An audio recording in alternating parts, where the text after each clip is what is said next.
गोरखपुरिया news channel में आपका स्वागत है और मैं हूं आपके साथ वैशाली। आइए रुक करते हैं आज की खास खबर पर। पति को मारा, मासूम बच्चों को भी मार डाला, नहीं कांपे हाथ, मौत होने तक चाकू ले खड़ी रही, नीलम को मिली सजा। गोरखपुर के साजनवा इलाके के शाहबाजगंज में पति और 2 बच्चों की गला रेत कर हत्या के मामले में दोषी पाए जाने पर पत्नी नीलम को अपर सत्र न्यायाधीश अवनीश कुमार रॉय ने बुधवार को आजीवन कारावास की सजा सुनाई। 1 साल 8 माह पहले हुई इस जघन्य वारदात की दोषी नीलम पर कोर्ट ने 50,000 रुपए का अर्थदंड भी लगाया गया है। जानकारी के अनुसार 26 फरवरी 2023 की रात करीब 1:30 बजे नीलम ने अपने पति अवधेश गुप्ता 35 वर्षीय की गला दबाकर हत्या कर दी थी। इसके बाद सौतेले बेटे आर्यन 7 वर्षीय और आरव 6 वर्षीय को भी गर्दन रेत कर मार डाला। शोर सुनकर अवधेश की मां छोटे बेटे सोनू के साथ वहां पहुंची। अवधेश जमीन पर गिरा पड़ा था और उसका गला कटा था। दोनों बच्चे बिस्तर पर थे। उनकी गर्दन पर धारदार हथियार से हमला किया गया था।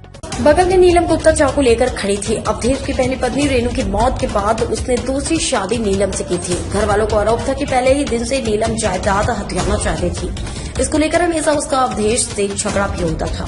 नहीं कांपे हाथ, मौत होने तक चाकू लेकर खड़ी रही। साल 2023 में तिहरे हत्याकांड से सहजनवा इलाका दहल गया था। पति को मारने के बाद 2 मासूम बच्चों का गला रेत कर भी हत्या की दोषी नीलम के हाथ जरा भी नहीं कांपे, वह चाकू लेकर वहीं खड़ी रही। सहजनवा के शाहबाजगंज वासी हैरान थे कि अकेली महिला कैसे इस तरह निर्मम हत्या कर सकती है। पुलिस ने भी नीलम के मोबाइल की जांच की, लेकिन इस घटना में कोई और लिप्त नहीं पाया गया। एक तरफ हत्या के बाद अवधेश के परिजन आरोप लगाते रहे कि नीलम ने जायदाद के लिए पति और सौतेले बेटी की हत्या की है। वहीं नीलम का कहना था कि मेरी 12 साल की बेटी पर पति बुरी नजर रखता था।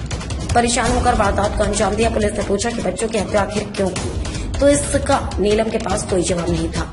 दोनों ने की थी दूसरी शादी। जानकारी के मुताबिक शाहबाजगंज निवासी अवधेश गुप्ता घर के पास जांच कर छीने लगाता था।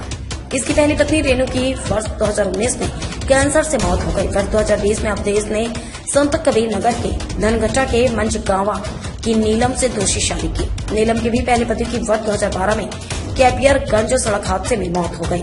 नीलम की एक बेटी थी और अवधेश के 2 बेटे आर्यन और आरव थे। शादी के बाद सभी साथ रहने लगे। शादी के कुछ दिन बाद ही दोनों के बीच विवाद होने लगा। बेटी ने खोला था हत्या का राज।